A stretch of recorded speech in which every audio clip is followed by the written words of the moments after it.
आज हम लोग मूत्र संस्थान का संक्रमण यानी यूटीआई यानी यूरिनरी ट्रैक्ट इन्फेक्शन के बारे में चर्चा करते हैं। यदि मूत्र में जीवाणुओं की उपस्थिति हो और उसे यूरिनरी ट्रैक्ट इन्फेक्शन के नाम से भी जाना जाता है। यदि जीवाणु की संख्या हमारी 1,00,000 है या इससे अधिक है प्रति मिलीमीटर मूत्र हो तो उसमें यूरिनरी ट्रैक्ट इन्फेक्शन यूटीआई कहते हैं।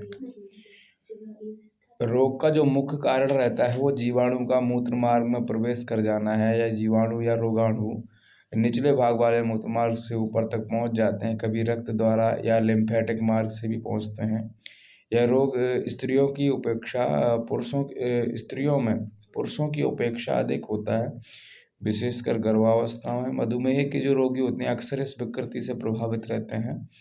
कैथेटर लगाने से अथवा कोई और औजार प्रयोग करने से बाद में ऐसा संक्रमण हो जाता है, संभव है।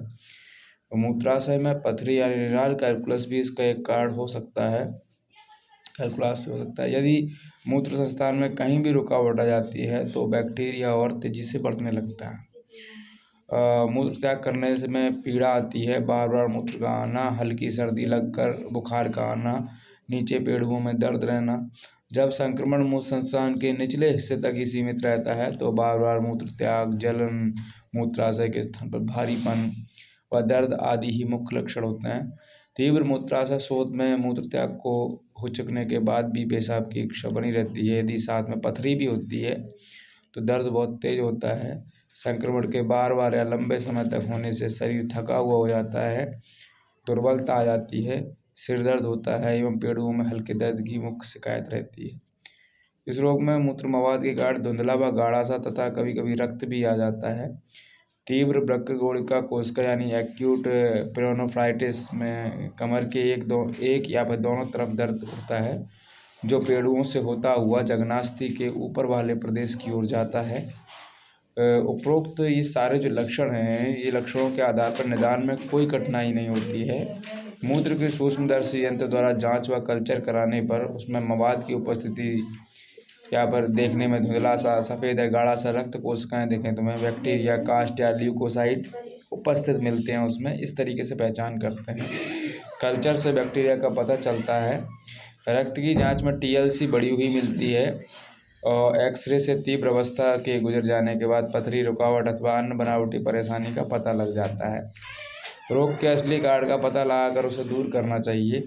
रोग की तीव्र अवस्था में रोगी को पूर्ण विश्राम दें, कंप्लीट रेस्ट दें, उसे तरल पदार्थ अधिक मात्रा में दें। यदि दर्द है तो दर्द निवारक औषधि दें। मूत्र की शुद्धिकरण के लिए एल्केलाइजर और बैक्टीरिया के विरुद्ध कार्य करने वाली औषधि, एंटीबायोटिक आदि दे सकते हैं। सबसे पहले कारण का पता लगाकर उसे दूर करना चाहिए। दर्द के लिए दर्द निवारक औषधि देनी चाहिए, जैसे ब्रूफेन है, वोविरान है, कॉम्बिफ्लेम है आदि। ये सारे डॉक्टर के प्रिस्क्रिप्शन के आधार पर ही दें। यदि दर्द अधिक है तो साथ में पायरोडियम देते हैं डॉक्टर लोग। यूटीआई की चिकित्सा में एल्कलाइजर का विशेष महत्व रहता है, अतः एल्का सिस्ट्रॉल या सिट्राल का 2-2 चम्मच दिया जाता है और इसे जल में मिलाकर 3 बार देते हैं। एंटीबायोटिक शुरू से ही पहले कल्चर व सेंसिटिविटी टेस्ट कराकर एम्पिसिलिन, सल्फर ड्रग्स, कोट्राइमाक्साजोल,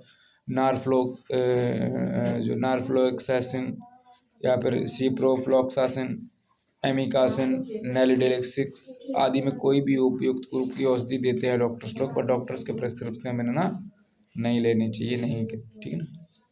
अगली बार हम लोग प्रोस्टेटिस यानी प्रोस्टेट ग्रंथि के सूजन के बारे में चर्चा करेंगे।